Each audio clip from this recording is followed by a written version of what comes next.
This is the Newsload.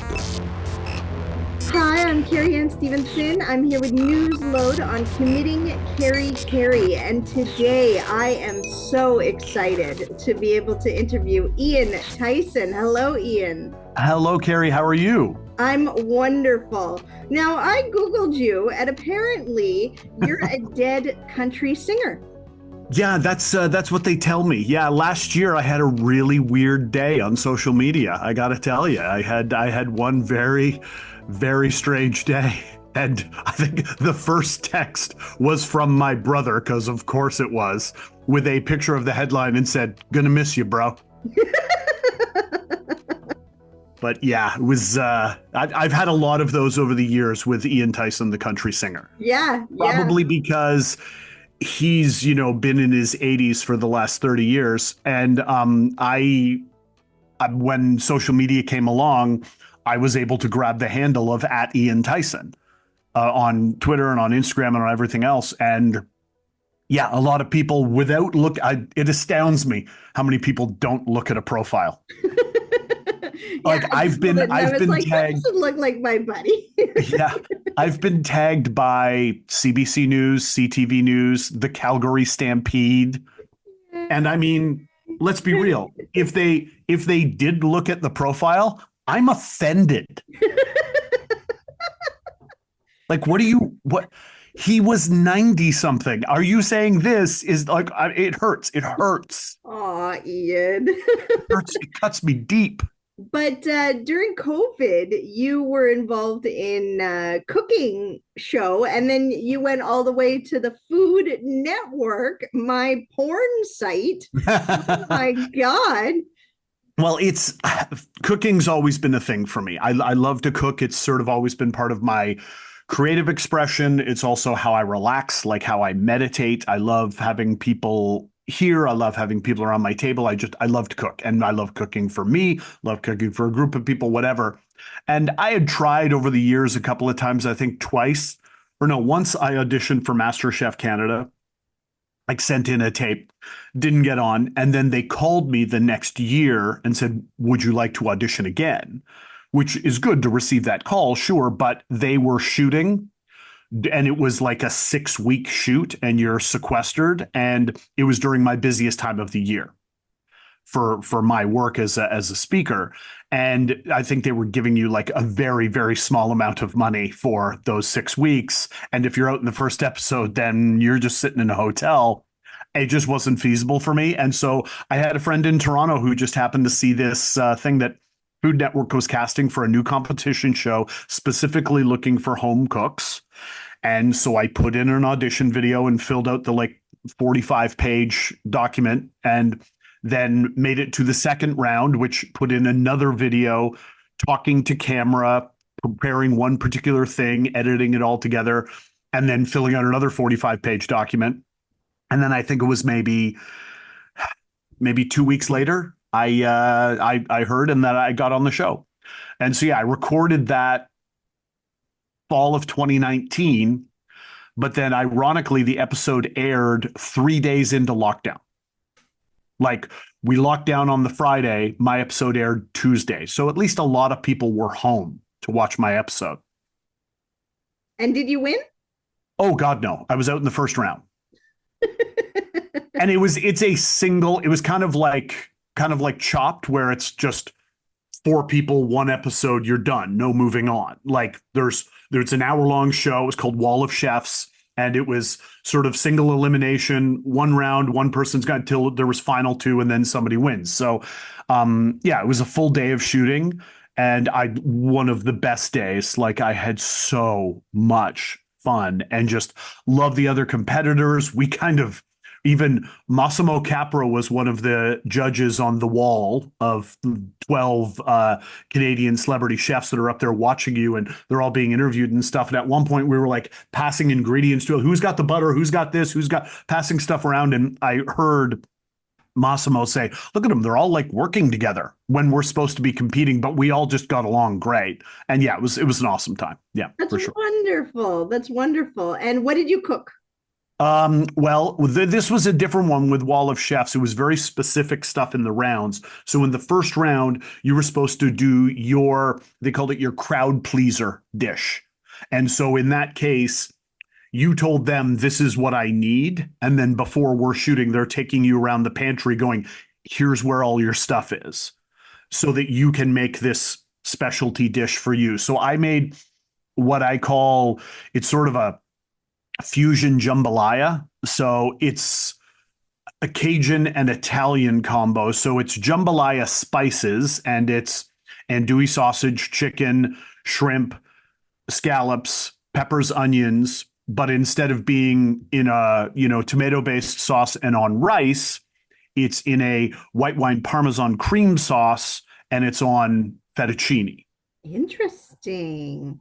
I had it was a 1 day special at a restaurant when I was like 22 and living in Ottawa. And it was like, here's our special for the day. And it wasn't something that was regularly on their menu. I became obsessed with it and I've refined the recipe over the years. I always loved making it with people over, so I tried it. It was a big swing. I barely made it in the 30 minutes we had to cook.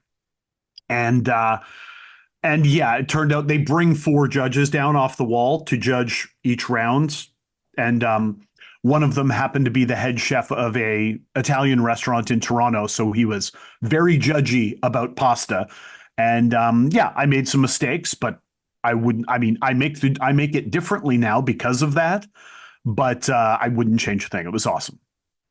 I have to admit, in grade 9 home ec class, we were taught how to make pasta dish. And, 20, 30 years later, you work on that recipe and just keep refining it. Instead of a white wine sauce, I make it with cream cheese kind of thing, and Yeah. like throw this and that into it. And it's so much fun to be able to have your go-to recipe and then just keep working with it. That's a lot of fun. That's For a lot sure. of fun. Yeah, it was a good time. I enjoyed it, and and that's turned into over COVID me doing some recipe videos and things with a friend of mine who's a producer, and we produced some videos and did some stuff. And it's always been something on the side for me. I'd like people, oh, why don't you open a restaurant? Because then it would be work, Yeah, and absolutely. And exhausting because yes, exactly. like a brick and mortar, it's more than just making dinner for friends, once Yes, a month. It's, like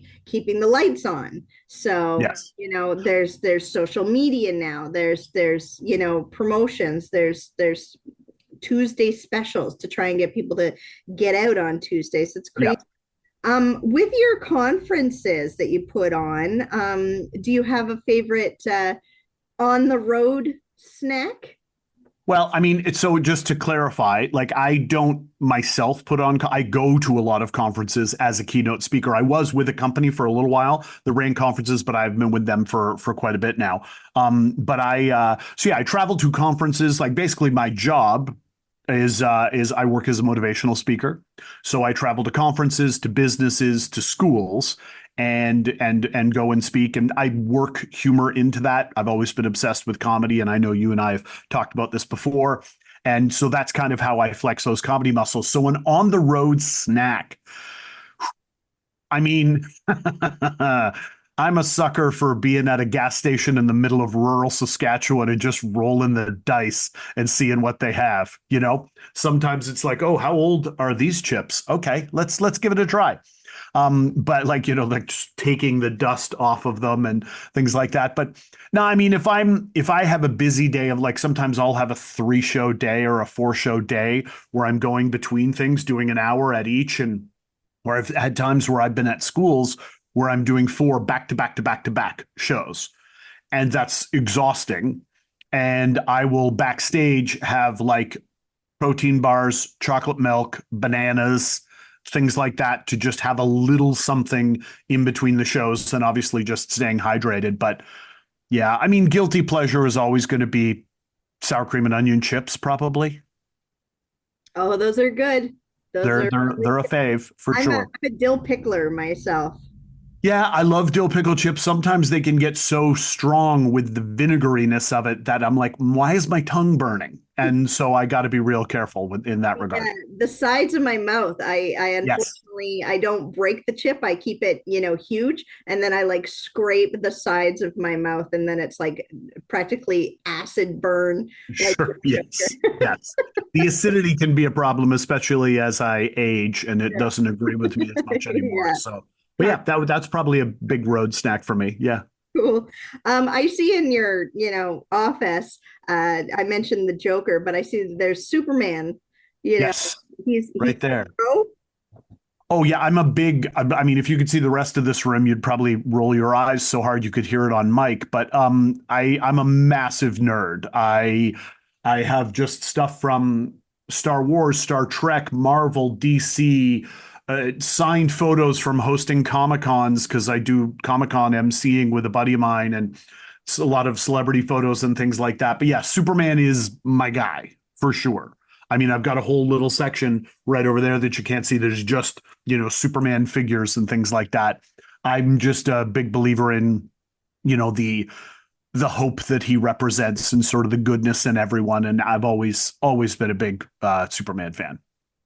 I really like the theory of what if another guy like Superman comes along and doesn't have his values, which is just so wonderful to know that he could have been so horrible with his Yes. superhuman strength and everything. And he could have tried to, pull a Zod and take over the world and, all of that. And I really appreciate that his character was so generous and considerate and making sure that we were okay. Well, no, it's that whole nature nurture thing, right? And is it because of his, farm upbringing and all of that? I know I don't have it, but there's a graphic novel that was done called Red Son, SON, and it's a alternate version of the history where Superman crashes to Earth but is raised in Soviet Russia instead and becomes like a weapon for them instead, and how the nature nurture of it, and he's not really the same person. And yeah, so it's always an interesting discussion. One of the things I love with comics and the nerdy stuff is when they get into those, values discussions and all of those kinds of things.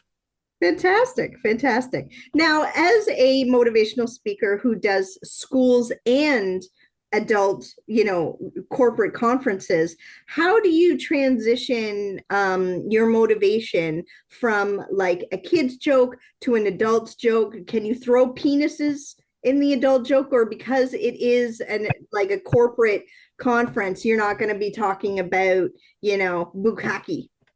No, none of that really comes in. I mean, it was certainly different in my stand-up days when I did do stand-up, and that's one of the things that probably caused me the most stress when I was doing both things at the same time, where I'd be speaking at schools or conferences during the day, and then at night, maybe going into Toronto and doing a stand-up gig. I was waking up in a cold sweat, like having a nightmare that I'd been in a school and dropped an F bomb, just because the stand up material was different from the motivational material. And I mean, 15, 20 years ago, I would have told you it was two completely different shows from schools to corporate.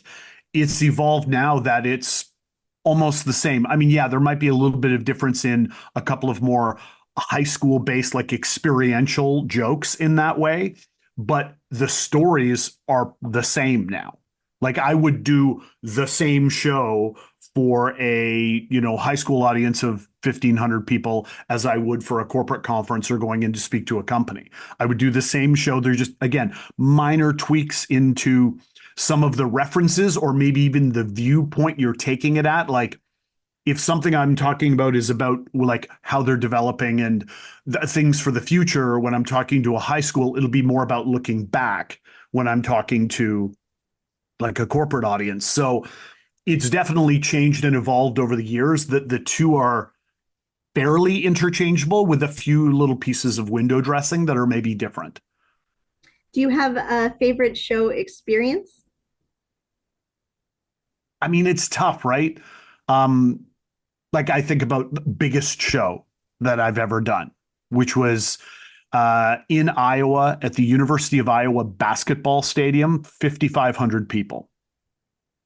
And that's a weird piece of audience management. I don't know how comics that are doing Madison Square Garden manage it, because you're up there, you're doing your thing, and you say maybe the funny line, and you get the laugh that you hear, and then one, two, and then you get a laugh from the back because it traveled there and then their laugh traveled to you.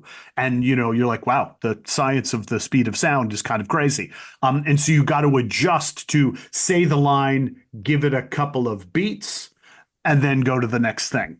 Like I had to be more patient with it. So, I mean, something like that, incredible experience. Like when you're talking several thousand people and, when you get to a point in a show with 5,000 people, 2,000 people, 3,000, whatever it may be, where you feel like you're conducting the orchestra and things are just flowing.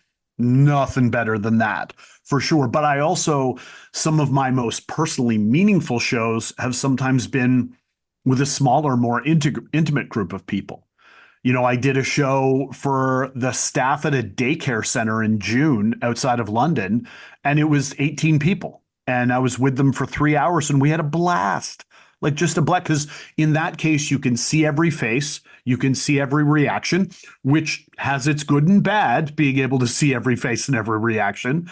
But it creates more of an intimacy, which is kind of great. And I mean, yeah, it's tough to nail down that was my best show ever. Oh yeah, the the bad intimate shows. I did a masturbation joke at a retirement home, and this 85-year-old man who was front row, eager to see me, and then once I started talking about whacking it, I lost him, and it's Oh, really sure. when it's intimate and you can see straight up that I offended him, and it hurts. It's Yeah. Oh, yeah. Yeah. When you can see the face of somebody that is clearly not with you, that will become your obsession while you're up there, because there's always like 17 different conversations going on in a performer's mind, but you'll be like walking across, like, what is that? Oh, and you keep turning back to them. Like if I see somebody who's miserable, even if I'm in a show of, 1,000, 2,000 people at a school or at a conference, and I see somebody off the jump who's like, yeah, like arms crossed, what is this? I make it my job to make them laugh. Like I will amp up the energy. I will change up the jokes. All I want is a giggle, and then I am doing a happy dance in my head. But that can be a problem because then you're forgetting about everybody else. So it's really a balancing act that we got to do. for sure, for sure. Is there a celebrity that you've met that has left you starstruck? Oh, I mean, sure, there's been several. I mean, it's tough. Like I've walked past so many celebrities at airports, like Gord Downey and John Lovitz, and like there's been a bunch of people like at different airports around the. But I mean, celebrities that I've met through doing Comic Cons, because I'm such a nerd, has been wonderful. I mean, because my buddy Jeremy and I and his brother Brad, we host the Forest City Comic Con in London, and in 2017, when we had Billy Boyd, who's Pippin from Lord of the Rings. I mean, I watch those movies every year at Christmas, every year. I love those movies. I love the books. I love those movies. And Billy is so sweet. And I just last year got to see both Billy and Dominic Monaghan together doing a play in Toronto and got to have a drink with them after. But like realizing I was definitely starstruck because we did something different again, playing on the cooking thing. Jeremy was going to be doing that panel discussion, moderating it. And I made the suggestion because the panel was going to be at 11 o'clock in the morning at the con. And I said, hey, how about I'll set up some stuff and cook on stage, and we'll call it Second Breakfast with Pippin. And everybody loved it.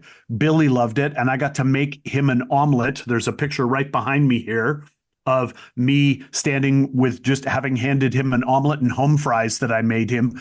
And he thought it was insane. He thought it was the craziest thing ever. And when I saw him again after the play at a pub this past spring, my friend who was in the play as well said, "Oh, and Billy, this is my friend Ian." And I shook Billy's hand and said, "Billy, hi, Ian Tyson. I cooked for you on stage back in 2017." He went, "Oh my God, Ian!" And he like absolutely remembered me and gave me a hug, and it was lovely. And like, yeah, stuff like that, I get pretty geeked out about. That's definitely a like wet dream for sure, for sure. Yeah, it was. I love meeting all the different people in the nerdy realm. It's pretty great. It's wonderful. Is there anything coming up that in the next couple months that we should keep an eye on your social medias and such? How do we keep track of you? Well, at Ian Tyson, IANTYSON, not the country singer. If you can follow me on there, and don't expect songs, you're not going to get them. And if you see me in a cowboy hat, something has gone horribly wrong. But you can follow me on there. I'm just getting into my busy season of speaking, so I'm going to be traveling a lot. I'm heading out west next week and going all across the country. I've got big conferences coming up that I'm involved with. I did just post last week. I've got a brand new offering, which was kind of a fun thing to do after my 35th anniversary, because my first show was a little over 35 years ago. Had that anniversary back in the spring. I decided to change things up a little bit about how I interact with an audience. So coming in November, as soon as the software's ready, I've got a new offering called Repurpose Live. That's something I talk about, is repurposing, taking what you've got and making something new. But what I'm doing is using a software, I'm putting the audience in control of the material.